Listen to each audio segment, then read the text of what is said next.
শ্রীকৃষ্ণ বলেন, যা হয়েছে তা ভালো জন্যই হয়েছে, যা হচ্ছে তাও ভালো জন্যই হচ্ছে, আর যা হবে সেটাও ভালো জন্যই হবে। এই উপদেশ জীবনের গভীরতম সত্যগুলোর একটি। প্রথমে এটি বুঝতে কঠিন মনে হতে পারে, কিন্তু যে মানুষ এই সত্যকে নিজের জীবনে গ্রহণ করতে পারে তার জীবন ধীরে ধীরে দুশ্চিন্তা ও ভয়ের থেকে মুক্ত হয়ে যায়। জীবনে যখন কোনো খারাপ ঘটনা ঘটে, যখন আপন মানুষই কষ্ট দেয়, যখন মন ভেঙে যায়, স্বপ্নগুলো ভেঙে পড়ে আর বিশ্বাস নড়বড়ে হয়ে যায়, তখন আমরা প্রথমেই ভাবি, আমার সাথেই কেন এমন হলো? আমি তো কারোর ক্ষতি করিনি। কিন্তু শ্রীকৃষ্ণের এই বাণী আমাদের একটি গভীর সত্য শেখায়। এই পৃথিবীতে যা কিছু ঘটে সবই ঈশ্বরের বিশাল পরিকল্পনার একটি অংশ। আমাদের সীমিত চোখ সেই পরিকল্পনাকে সম্পূর্ণভাবে দেখতে পারে না, আর সেই পরিকল্পনা কখনোই আমাদের ক্ষতির জন্য নয়। ধরো, কেউ অনেক পরিশ্রম করে, দিনরাত পড়াশোনা করে একটি পরীক্ষার প্রস্তুতি নিল, কিন্তু শেষ পর্যন্ত সে পরীক্ষায় ব্যর্থ হলো। তখন মনে হয় সব পরিশ্রম যেন বৃথা গেল, ভবিষ্যৎ অন্ধকার হয়ে গেল। কিন্তু কয়েক বছর পরে হয়তো সেই ব্যর্থতাই তাকে এমন একটি পথে নিয়ে যায় যেখানে সে জীবনে আরও বড় কিছু অর্জন করে, যা সেই পরীক্ষায় পাশ করলে হয়তো কখনোই করতে পারত না। তাহলে সেই ব্যর্থতা কি সত্যিই ক্ষতি ছিল, নাকি সেটাই ছিল ঈশ্বরের দেওয়া একটি নতুন মোড়? জীবনের ঘটনাগুলোকে আমরা শুধু বর্তমান সময়ের দৃষ্টিকোণ থেকে বিচার করি, এটাই আমাদের সবচেয়ে বড় ভুল। আমরা যেন একটি বিশাল কাপড়ের শুধু একটি সুতো দেখতে পাই, কিন্তু যিনি সেই কাপড় বুনছেন তিনি জানেন কোন সুতো কোথায় জুড়ে দিলে একটি সুন্দর নকশা তৈরি হবে। শ্রীকৃষ্ণের এই শিক্ষা আমাদের বোঝায়, জীবনের প্রতিটি ঘটনা কেবল আমাদের চোখে ভালো বা খারাপ মনে হতে পারে, কিন্তু সেগুলো আসলে একটি অদৃশ্য পরিকল্পনার অংশ, যা কেবল ঈশ্বরই দেখতে পারেন। যখন কেউ আমাদের ছেড়ে চলে যায়, কোনো সুযোগ হাতছাড়া হয় কিংবা কোনো স্বপ্ন অপূর্ণ থেকে যায়, তখন তা আমাদের ভীষণ কষ্ট দেয়। আমরা ভাবতেই পারি না সেই মানুষ বা সেই সুযোগ ছাড়া জীবন কেমন হবে। কিন্তু সেই মুহূর্তে যদি আমরা শ্রীকৃষ্ণের এই কথাটি মনে করি, যা হয়েছে তা ভালো জন্যই হয়েছে, তাহলে ধীরে ধীরে আমাদের মন সেই ঘটনাকে গ্রহণ করতে শেখে। আর যখন মন গ্রহণ করতে শেখে, তখন কষ্ট ধীরে ধীরে শান্তিতে রূপ নিতে শুরু করে। আমরা প্রায়ই ভবিষ্যৎ নিয়ে দুশ্চিন্তায় ভুগি। কি হবে, কেমন হবে, যদি আমার ইচ্ছা মতো না হয় তাহলে কি হবে? এই দুশ্চিন্তাই আমাদের বর্তমানের সুখকে কেড়ে নেয়। কিন্তু শ্রীকৃষ্ণ বলেন, যা হবে তা ভালো জন্যই হবে।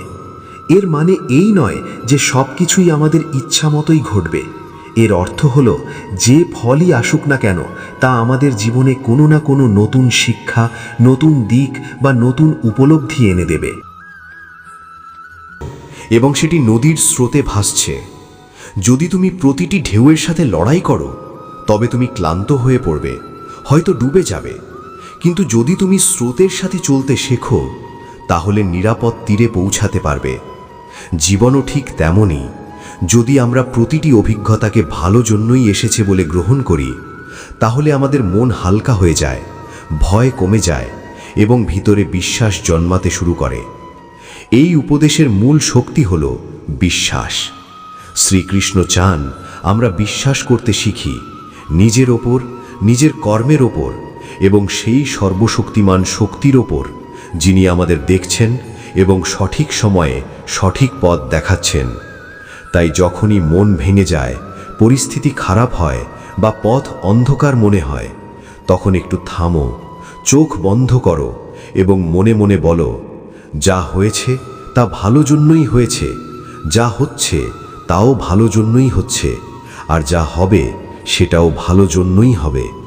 তখন দেখবে ধীরে ধীরে তোমার মনে শান্তি নেমে আসছে। কারণ যখন আমরা বর্তমানকে মেনে নিতে শিখি, তখন ভবিষ্যতের ভয় নিজে থেকেই কমে যায়। আর যেখানে শ্রীকৃষ্ণ আছেন, সেখানে দুশ্চিন্তা থাকে না, থাকে শুধু বিশ্বাস। যখন মানুষের মন ভবিষ্যতের দুশ্চিন্তায় ডুবে যায় অথবা ব্যর্থতার ভয়ে কাঁপতে থাকে, তখন সে শান্তি হারিয়ে ফেলে। কিন্তু যখন তুমি শুধু নিজের কর্মের উপর মনোযোগ দাও, তখন মন ধীরে ধীরে শান্ত হয়ে যায়, আর সেই শান্তির মধ্যেই মানুষ ঈশ্বরের কাছাকাছি পৌঁছে যায়। এই শিক্ষা গীতার অন্যতম গভীর এবং বিখ্যাত বাণী। কিন্তু অনেকেই এর অর্থ শুধু এতটাই বোঝে যে পরিশ্রম করো কিন্তু আশা করো না। আসলে এই কথার অর্থ এর চেয়েও অনেক গভীর। শ্রীকৃষ্ণ এখানে শুধু ইচ্ছা ত্যাগ করতে বলেননি, তিনি মানুষকে আসক্তি থেকে মুক্ত হওয়ার পথ শেখাচ্ছেন। কারণ সমস্যাটা পরিশ্রমে নয়, সমস্যা তখনই শুরু হয় যখন আমরা সেই পরিশ্রমের ফল নিয়ে জেদ করতে শুরু করি। যখন আমাদের মন কাজ থেকে সরে গিয়ে তার ফলের দিকে চলে যায়, তখনই জন্ম নেয় দুঃখ, দুশ্চিন্তা এবং ভয়। ধরো, তুমি একটি গাছ লাগালে, তুমি মাটি প্রস্তুত করলে, বীজ বপন করলে, সময় মতো পানি দিলে, এগুলোই তোমার কাজ। কিন্তু যদি প্রতিদিন সেই বীজের দিকে তাকিয়ে ভাবতে থাকো, এটা কবে বড় হবে, কত ফল দেবে, যদি ফল না দেয় তাহলে কি আমার পরিশ্রম বৃথা যাবে? তাহলে সেটাই হবে ফলের প্রতি আসক্তি, আর সেই দুশ্চিন্তা তোমাকে ধৈর্য হারাতে বাধ্য করবে। জীবনও ঠিক তেমনই। যদি প্রতিটি কাজ করার আগে তুমি ভাবো এতে আমি কি পাবো, তাহলে তুমি সব সময় চাপের মধ্যে থাকবে। কিন্তু যখন তুমি এই ভাবনা নিয়ে কাজ করবে, আমার কর্তব্য আমি সৎভাবে নিষ্ঠার সাথে করব, তখন কাজ আর বোঝা মনে হবে না, বরং তা ভক্তি বা সাধনা হয়ে উঠবে। একজন মানুষ যদি শুধু বেতনের জন্য কাজ করে, সে প্রতিদিন দিন গোনে এবং কাজ এড়ানোর চেষ্টা করে। কিন্তু যে মানুষ কাজের মধ্যেই আনন্দ খুঁজে পায়, তার কাছে কাজটাই হয়ে ওঠে পূজা। দুশ্চিন্তা তখনই শুরু হয় যখন আমরা ভবিষ্যৎকে নিজের ইচ্ছামতো নিয়ন্ত্রণ করতে চাই। কিন্তু ভবিষ্যৎ কখনোই পুরোপুরি আমাদের হাতে থাকে না, আমাদের হাতে থাকে শুধু বর্তমানের কর্ম। এই কারণে শ্রীকৃষ্ণ বলেন, তুমি শুধু কর্ম করো, কারণ সেটাই তোমার ধর্ম।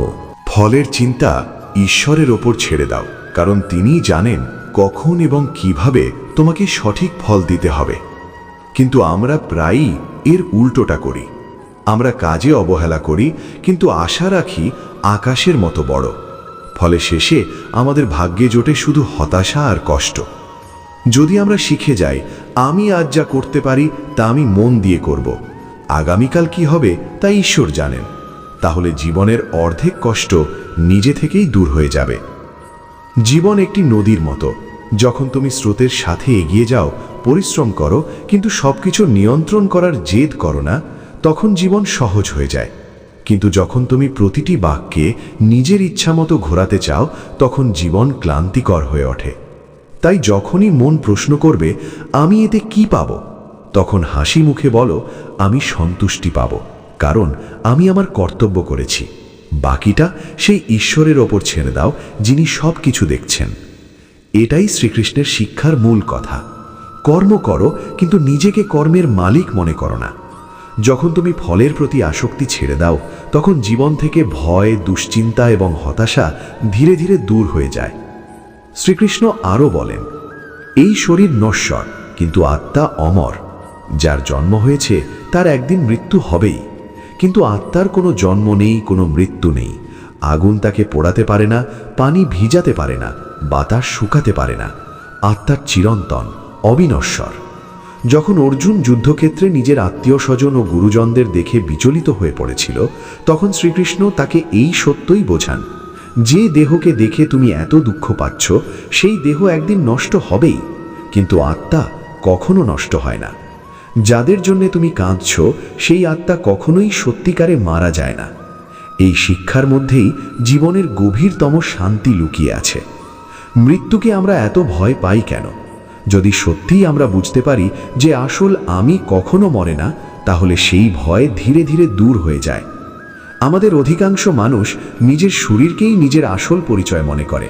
আমরা ভাবি, আমি সুন্দর, আমি বুড়ো হয়ে যাচ্ছি, আমি অসুস্থ, আমি একদিন মারা যাব। কিন্তু এই সব কিছুই শরীরের সঙ্গে সম্পর্কিত, আত্মার সঙ্গে নয়। শ্রীকৃষ্ণ আমাদের মনে করিয়ে দেন, আমরা এই শরীর নই, আমরা সেই চেতনা যাই শরীরের মধ্যে বাস করছে। যেমন একজন মানুষ একটি বাড়িতে থাকে, কিন্তু বাড়িটাই সে নয়, ঠিক তেমনি আত্মাই শরীরের মধ্যে বাস করে। যখন একটি কাপড় পুরনো হয়ে যায়, তখন আমরা সেটি বদলে নতুন কাপড় পরি। ঠিক একইভাবে আত্মা যখন একটি শরীর ত্যাগ করে তখন সে নতুন একটি শরীর ধারণ করে। এখন ভাবো, কাপড় বদলালে কি কেউ দুঃখ পায়? না, কারণ আমরা জানি কাপড় শুধু বাহ্যিক জিনিস। তাহলে আত্মা যখন শরীর বদলায় তখন আমরা এত ভয় পাই কেন? কারণ আমরা ভুল করে শরীরকেই সবকিছু মনে করি। এই ভ্রান্ত ধারণার কারণেই মৃত্যুকে আমরা সহ্য করতে পারি না। যখন আমাদের কাছের কেউ চলে যায় আমরা ভাবি সে আর নেই, কিন্তু শ্রীকৃষ্ণ বলেন, যে মানুষ তোমাকে ভালোবাসত, তোমার অনুভূতি বুঝত, সে আসলে আত্মার রূপে এখনো কোথাও আছে, শুধু তার শরীরটাই নেই। এই সত্য যখন হৃদয়ে গভীরভাবে প্রবেশ করে তখন মৃত্যুর ভয় ধীরে ধীরে শান্ত হয়ে যায়। মৃত্যু জীবনের শেষ নয়, এটি শুধু একটি পরিবর্তন, এক অবস্থা থেকে আরেক অবস্থায় যাওয়া। যেমন সূর্য অস্ত যায় কিন্তু পরের দিন আবার উদয় হয়, ঠিক তেমনি আত্মা এক শরীর ছেড়ে অন্য জীবনের দিকে এগিয়ে যায়। এর মানে এই নয় যে মৃত্যুর সময় দুঃখ হবে না, কিন্তু এই জ্ঞান থাকলে সেই দুঃখের মাঝেও এক ধরনের শান্তি থাকে, কারণ তখন মনে হয় সেই আত্মা কোথাও না কোথাও আছে এবং একদিন হয়তো আবার দেখা হবে। যখন আমরা নিজের মৃত্যুর কথাও ভাবি তখন এই জ্ঞান আমাদের ভয় থেকে মুক্ত করতে সাহায্য করে। তখন আমরা বুঝতে পারি আমাদের অস্তিত্ব শুধু এই শরীরের মধ্যে সীমাবদ্ধ নয়, আমাদের আসল সত্তা আরও গভীর, আরও স্থায়ী। যেমন একজন গায়ক গান গায়, গান শেষ হয়ে যায় কিন্তু গায়ক থাকে, তেমনি আত্মা অনেক শরীরের মাধ্যমে জীবনের গান গেয়ে চলে, অভিজ্ঞতা অর্জন করে, কিন্তু সে কখনো শেষ হয় না। যখন মানুষ এই সত্য বুঝতে শুরু করে তখন জীবনের সবচেয়ে বড় ভয়, মৃত্যুর ভয়, ধীরে ধীরে তার শক্তি হারিয়ে ফেলে। তখন মানুষ প্রতিটি মুহূর্তকে আরও বেশি ভালোবাসা, সচেতনতা এবং আন্তরিকতার সঙ্গে বাঁচতে শুরু করে, কারণ যা সত্যিকারের বাস্তব তা কখনো ধ্বংস হয় না, আর যা ধ্বংস হয়ে যায় তা কখনো স্থায়ী সত্য ছিল না। এই আত্মজ্ঞানী শ্রীকৃষ্ণ অর্জুনকে যুদ্ধক্ষেত্রে দিয়েছিলেন, যাতে সে মোহ, দুঃখ এবং ভয়ের ঊর্ধ্বে উঠে সত্যকে বুঝতে পারে। এরপর শ্রীকৃষ্ণ বলেন, যখন মন অস্থির থাকে তখন সিদ্ধান্ত নেওয়া কঠিন হয়ে যায়, কিন্তু যখন মন স্থির হয় তখন ভেতর থেকেই সঠিক পথ দেখা যায়। দুশ্চিন্তা মানুষের বিবেককে ঢেকে দেয়, কিন্তু যে নিজের মনকে শান্ত করতে পারে তার কাছে প্রতিটি সমস্যা একটি সুযোগ হয়ে ওঠে। চিন্তা শব্দটি ছোট হলেও এর প্রভাব অনেক বড় এবং ধ্বংসাত্মক।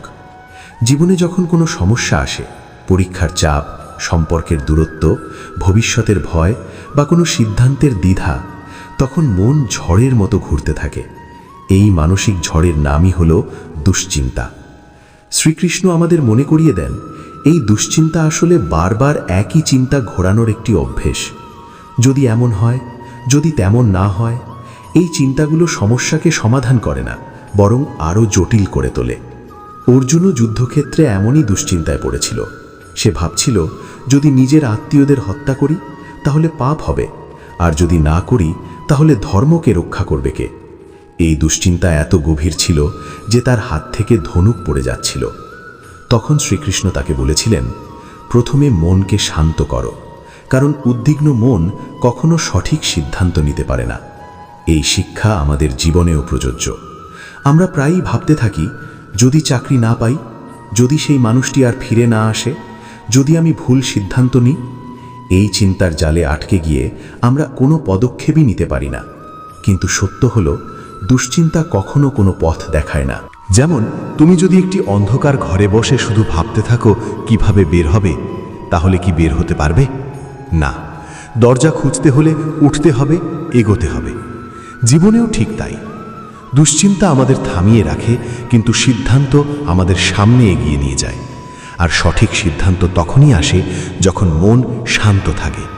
তাই যখন মন অস্থির হবে তখন একটু থামো, গভীর শ্বাস নাও, চোখ বন্ধ করো এবং নিজেকে প্রশ্ন করো, এই দুশ্চিন্তা কি আমাকে সমাধানের দিকে নিয়ে যাচ্ছে, নাকি শুধু আমাকে আরও জড়িয়ে ফেলছে? যদি উত্তর হয় জড়িয়ে ফেলছে, তাহলে বুঝে নাও এখন চিন্তা থামিয়ে সিদ্ধান্ত নেওয়ার সময়। কারণ জীবনে পরিবর্তন আসে দুশ্চিন্তা থেকে নয়, আসে সাহসী সিদ্ধান্ত থেকে। যখন মানুষের মনে বারবার এই চিন্তা আসে, যদি আমি হেরে যাই, যদি আমি ব্যর্থ হই?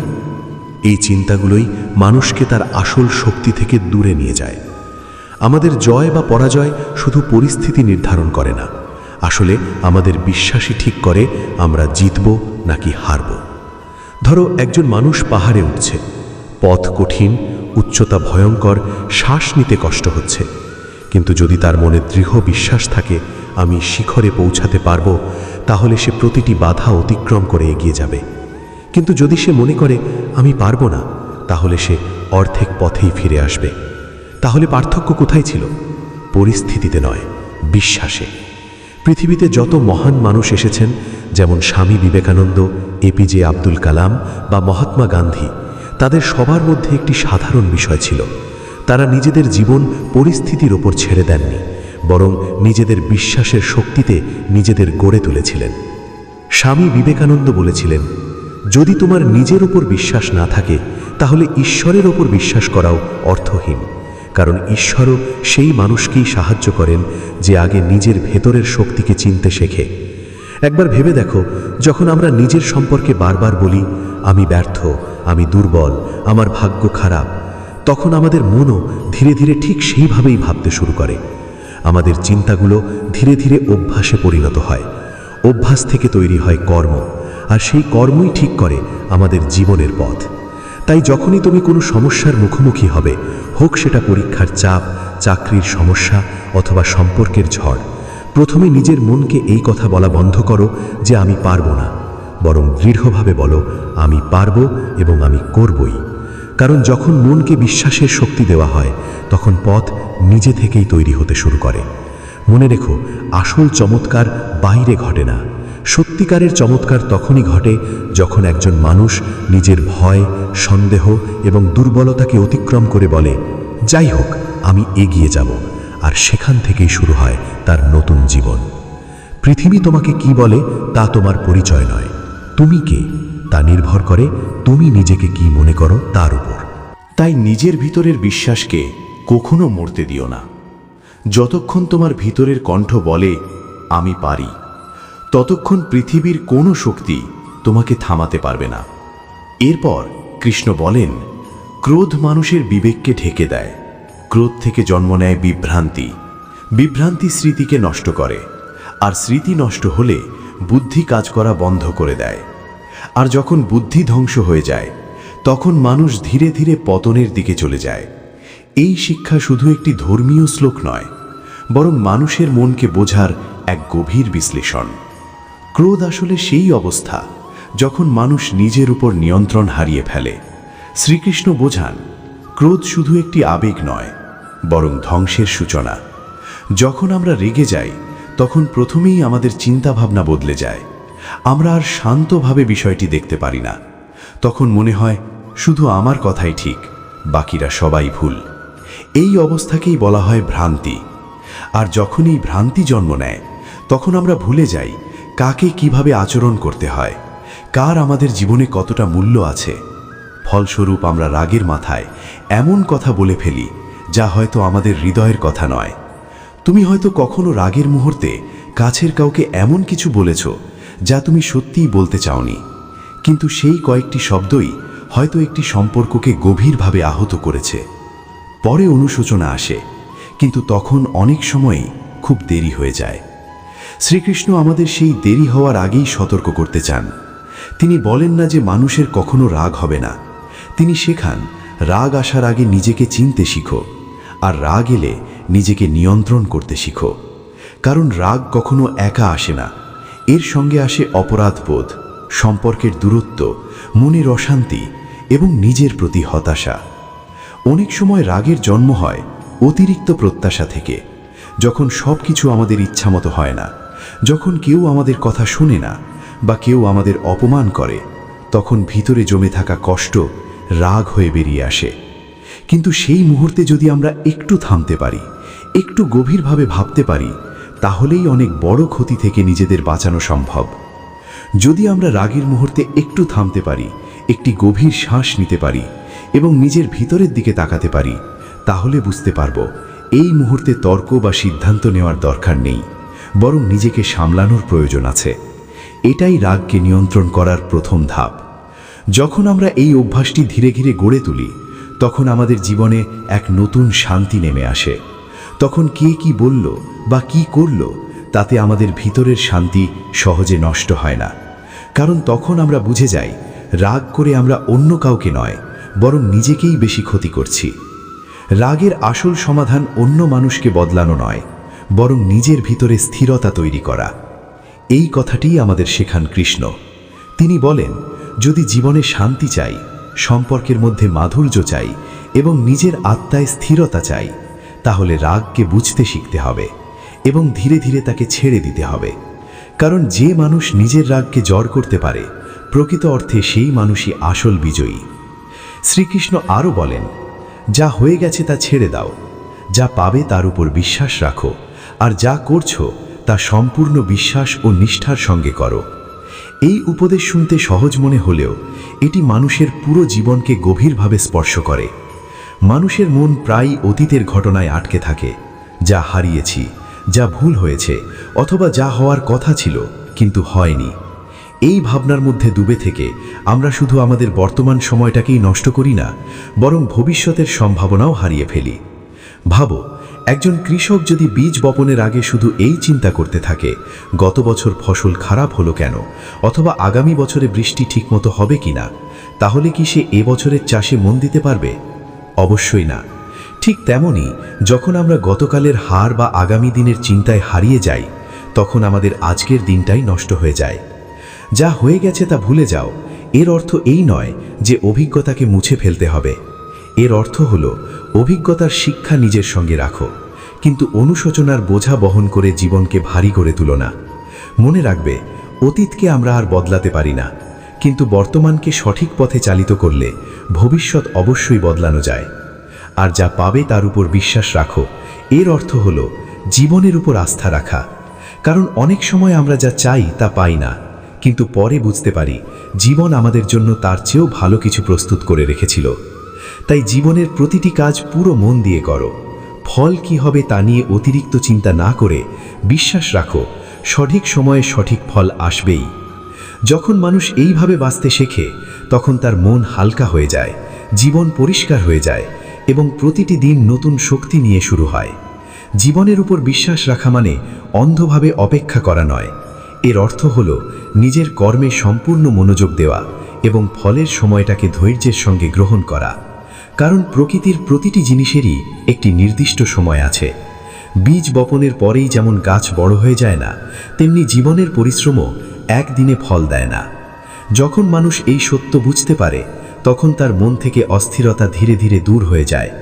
তখন সে অতীতের অনুশোচনায় আর ডুবে থাকে না, আবার ভবিষ্যতের ভয়েও ভেঙে পড়ে না। সে নিজের বর্তমান কাজকে সম্পূর্ণ আন্তরিকতা দিয়ে করতে শুরু করে। আর এই অবস্থাতেই মানুষের ভিতরে এক নতুন শক্তি জন্ম নেয়, একটি শান্ত শক্তি, যা তাকে জীবনের প্রতিটি চ্যালেঞ্জের সামনে দৃঢ়ভাবে দাঁড়াতে সাহায্য করে। এই শিক্ষাই আমাদের দেন কৃষ্ণ। তিনি আমাদের বোঝাতে চান, জীবনকে ভয় করে নয়, বিশ্বাস নিয়ে বাঁচতে হয়। যা হয়ে গেছে তা থেকে শিক্ষা নাও, যা সামনে আসবে তাকে সাহস নিয়ে গ্রহণ করো, আর আজ যা করছো তা সম্পূর্ণ নিষ্ঠা ও সততার সঙ্গে করো। কারণ শেষ পর্যন্ত জীবনের সত্য খুবই সহজ। যে মানুষ নিজের মনকে জয় করতে পারে, যে মানুষ নিজের কর্মকে শ্রদ্ধা করে, আর যে মানুষ বিশ্বাস নিয়ে এগিয়ে যায়, সাফল্য একদিন তার দরজায় অবশ্যই কড়া নাড়ে। তাই জীবনের পথে যত বাধাই আসুক, মনে রেখো, শান্ত মন, সৎ কর্ম এবং অটুট বিশ্বাস, এই তিনটিই মানুষের সবচেয়ে বড় শক্তি। আর যেখানে বিশ্বাস আছে সেখানে ভয় থাকে না, যেখানে ধৈর্য আছে সেখানে পথ নিজেই খুলে যায়। বন্ধুরা, শ্রীমদ্ ভাগবত গীতা এমন একটি পবিত্র গ্রন্থ যা যুগ যুগ ধরে মানুষকে জীবনের আসল অর্থ, উদ্দেশ্য এবং সঠিক কর্মের পথ দেখিয়ে আসছে। এই গ্রন্থ মানুষকে শেখায় কিভাবে জীবনের সঠিক সিদ্ধান্ত নিতে হয় এবং কঠিন সময়েও কিভাবে ধৈর্য ধরে এগিয়ে যেতে হয়। জীবনে আপনি যাই চান বা যত সমস্যাই থাকুক না কেন, গীতার শিক্ষার মধ্যে তার সমাধানের পথ খুঁজে পাওয়া যায়।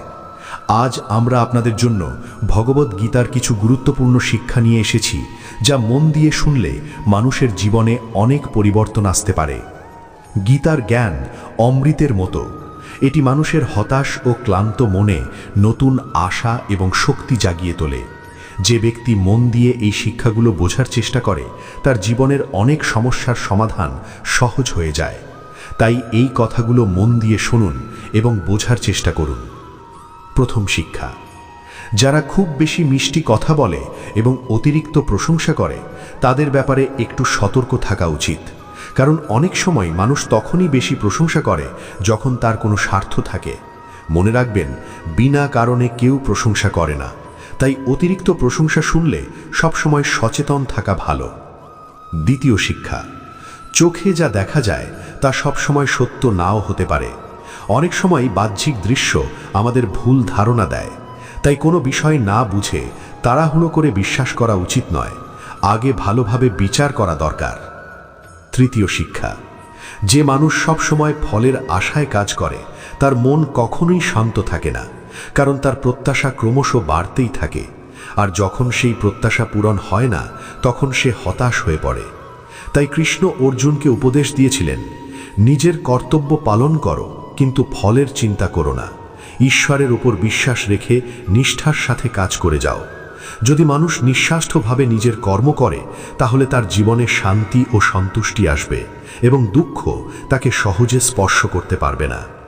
মানুষ অসংখ্য ইচ্ছা ও আকাঙ্ক্ষা নিয়ে জন্মায়, কিন্তু যদি আমরা অন্যের নিন্দা করি, কারোর প্রতি হিংসা বা খারাপ ভাবনা রাখি, তাহলে আমরা কখনোই সত্যিকারের শান্তি বা মুক্তি লাভ করতে পারি না। মনে রাখবেন, ভালো কাজ করলে ভালো ফল অবশ্যই পাওয়া যায় এবং খারাপ কাজ করলে তার ফলও একদিন ভোগ করতে হয়। ঈশ্বর অতীত, বর্তমান এবং ভবিষ্যতের সব কিছুই জানেন। তাই ফলের চিন্তা না করে নিজের সৎ কর্ম করে যাওয়াই মানুষের প্রকৃত কর্তব্য। কর্মের ফল থেকে কেউই পালাতে পারে না। মানুষ যে কাজই করে তার ফল একদিন তাকে ভোগ করতেই হয়। সময়ের আগে বা শুধু ভাগ্যের জোরে কেউ কখনো নিজের প্রাপ্যের বেশি কিছু পায় না। সাধারণ মানুষ সবসময় মহান মানুষদের দিকে তাকিয়ে তাদের মতো হওয়ার চেষ্টা করে।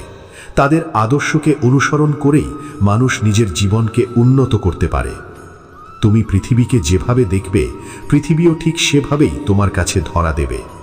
খারাপ অভ্যাস, খারাপ চিন্তা এবং বাহ্যিক সৌন্দর্যের মোহ, এই সব কিছুতেই মানুষ আকৃষ্ট হয়ে পড়ে যখন সে নিজের ইন্দ্রিয়ের দাস হয়ে যায়। যেমন একটি ছোট প্রদীপের আলো গভীর অন্ধকার দূর করতে পারে, তেমনি মানুষের মনের অজ্ঞতার অন্ধকারও দূর হয়ে যায় যখন সেখানে ইতিবাচক চিন্তার আলো জ্বলে ওঠে। জ্ঞানের আলো একবার জ্বলে উঠলে অজ্ঞতার অন্ধকার নিজে থেকেই দূরে সরে যায়। ভগবদ গীতার একটি বড় শিক্ষা হল, মানুষের ওপর ভরসা করে নিজের ভরসা খুঁজতে যেও না। মনের সবচেয়ে বড় দুর্বলতা হল অন্যের ওপর নির্ভর করা।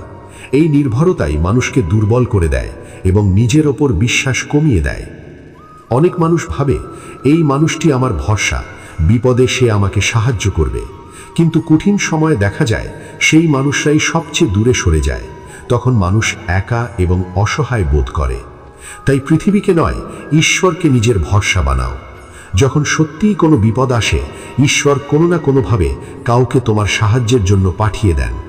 পৃথিবীর মানুষকে নিজের ভরসা বানিও না। যারা নিজেরাই ভরসা খুঁজছে তারা কিভাবে তোমার ভরসা হবে? গীতার আরেকটি শিক্ষা হলো, রাগ মানুষকে ধ্বংস করে। রাগী মানুষের কোনো বন্ধু থাকে না, সবাই ধীরে ধীরে তার থেকে দূরে সরে যায়। যে মানুষ নিজের রাগকে নিয়ন্ত্রণ করতে পারে না, সে জীবনের কোনো ক্ষেত্রই ঠিকভাবে সামলাতে পারে না। যদি তুমি ঈশ্বরের ওপর বিশ্বাস রাখো এবং মন থেকে তাকে স্মরণ করো, তবে তিনি অবশ্যই কোনো না কোনোভাবে তোমাকে সাহায্য করবেন। ঈশ্বর তোমার কথা শুনবেন কিনা তা নির্ভর করে তোমার বিশ্বাস ও ভক্তির ওপর। কারো ভালো করলে কখনো তা নিয়ে অহংকার করো না। যদি সাহায্য করে নিজেকে বড় দেখাও, তবে সেই ভালো কাজের মূল্য শূন্য হয়ে যায়। মনে রেখো, সাহায্য করার আসল শক্তি ঈশ্বরের, তুমি শুধু সেই কাজের একটি মাধ্যম মাত্র। রাগ করা অনেক সময় অর্থহীন, কারণ রাগের মাধ্যমে তুমি আসলে ঈশ্বরের তৈরি কর্মফলের নিয়মের উপরই অবিশ্বাস প্রকাশ করো।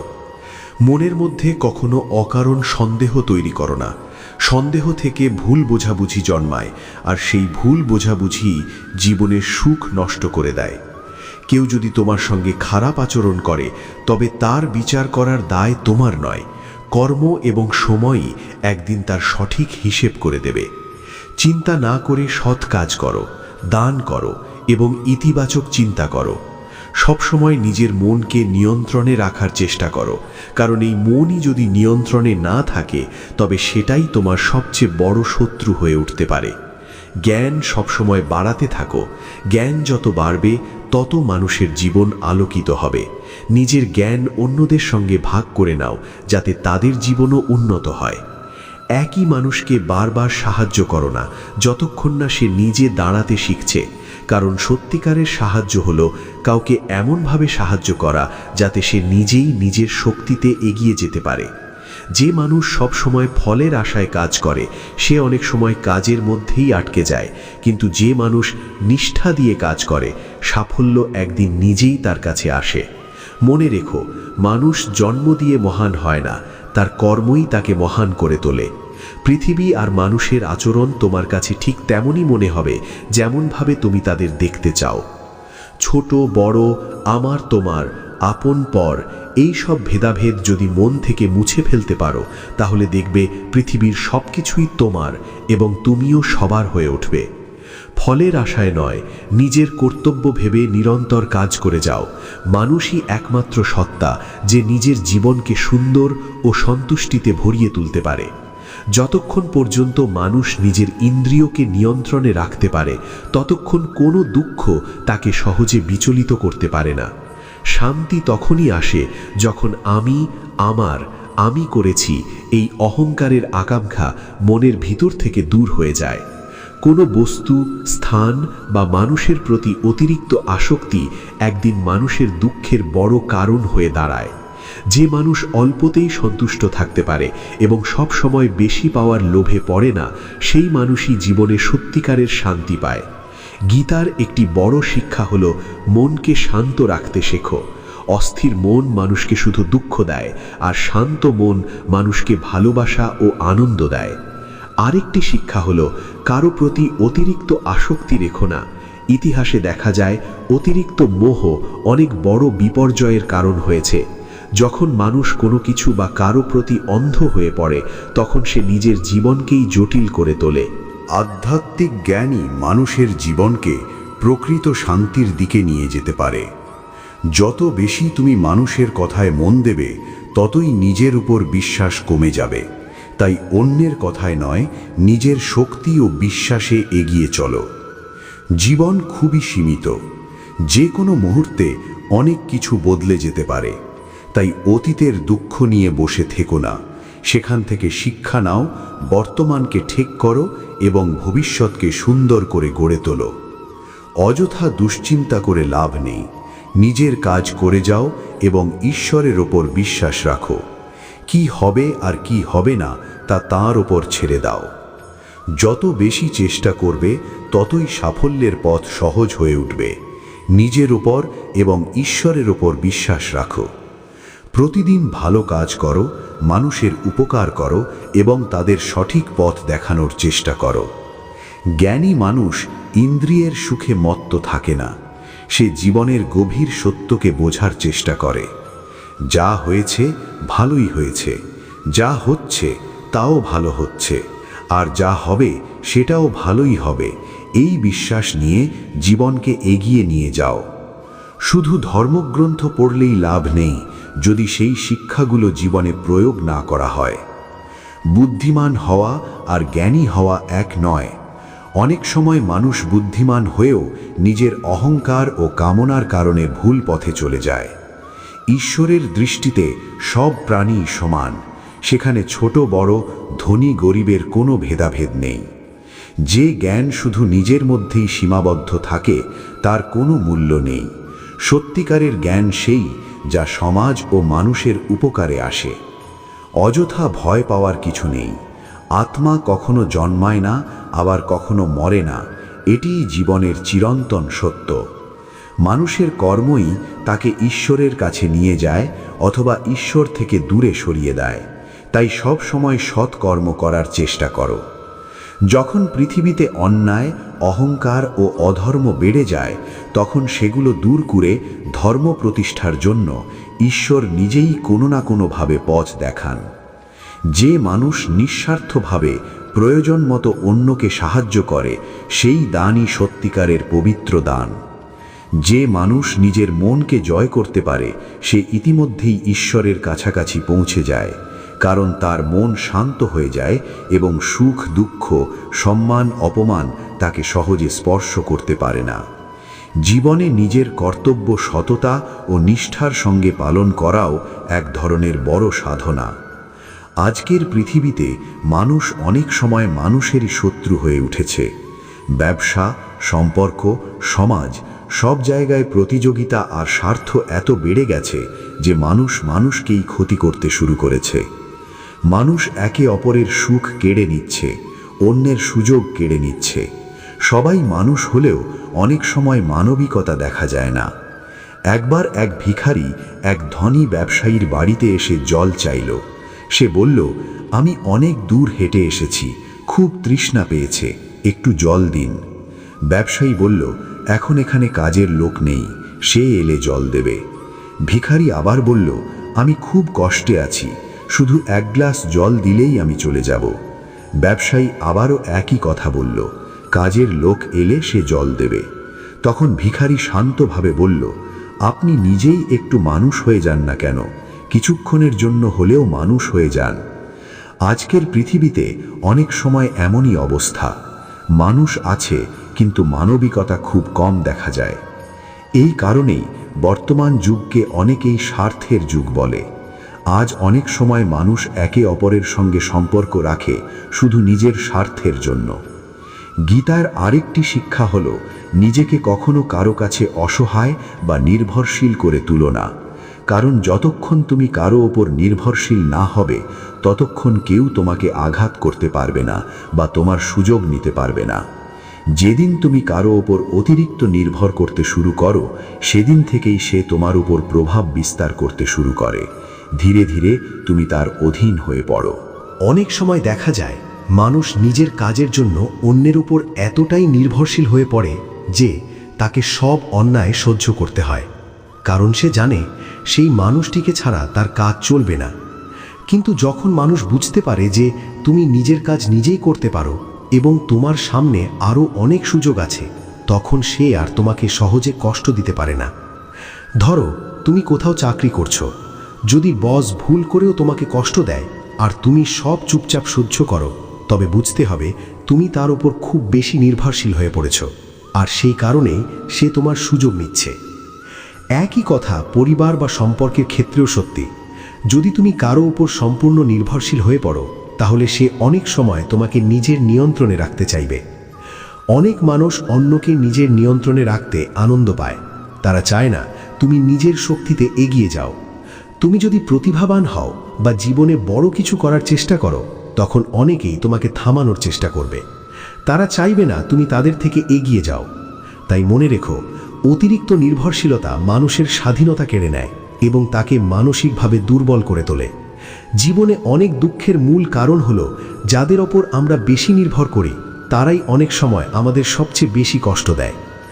মানুষের সবচেয়ে বড় নির্ভরতা অনেক সময় শরীর বা কাজের নয়, বরং মনের নির্ভরতা। মানুষ চায় কেউ তাকে ভালোবাসুক, তার খোঁজ নিক, তার পাশে থাকুক। এই একাকিত্বের ভয় থেকে অনেক সময় মানুষ এমন সম্পর্ক গড়ে তোলে যেখানে অন্যরা তার আবেগের সুযোগ নিয়ে তাকে সারা জীবন কষ্ট দেয়।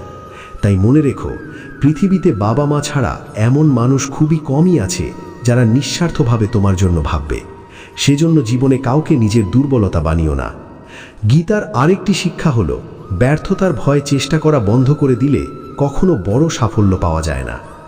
রাগ থেকে বিভ্রান্তি জন্মায়, বিভ্রান্তি বুদ্ধিকে অস্থির করে তোলে। যখন বুদ্ধি অস্থির হয়ে যায় তখন মানুষের বিচার শক্তি নষ্ট হয়ে যায়, আর বিচার শক্তি নষ্ট হয়ে গেলে মানুষ নিজেরই ক্ষতি করে বসে। বড় সাফল্যের দরজা খুলতে 5টি চাবি লাগে। 1. ইতিবাচক চিন্তা। 2. একাগ্রতা। 3. সত্যিকারের নিষ্ঠা। 4. দৃঢ় সংকল্প। 5. নিরন্তর চেষ্টা। নিঃস্বার্থভাবে কাজ না করে শুধু ফলের আশা করলে মুক্তি বা শান্তি পাওয়া যায় না। যখন মানুষ নিজের ইন্দ্রিয়ের দাস হয়ে যায় তখন কামনা, অলসতা এবং লোভ তার মনকে দখল করে ফেলে।